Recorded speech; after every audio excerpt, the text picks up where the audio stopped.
બધી માતાઓનું નામ લઉં નહીં, બધા ઋષિ મુનિઓનું નામ લઉં નહીં, બધા સંતોને મેં અંતરમાં નામ લઉં, એ બરાબર છે વાલાઓ. એ દુનિયા ની સાથે તમારે રહેવાનું છે એટલે બોલો, વાંધો નહીં.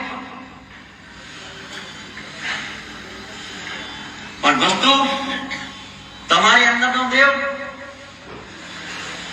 નહીં હોય તો તમારાથી અવાજ નહીં થાય વાળાઓ. એટલે તમે તમારા દેવને સમારવા માટે,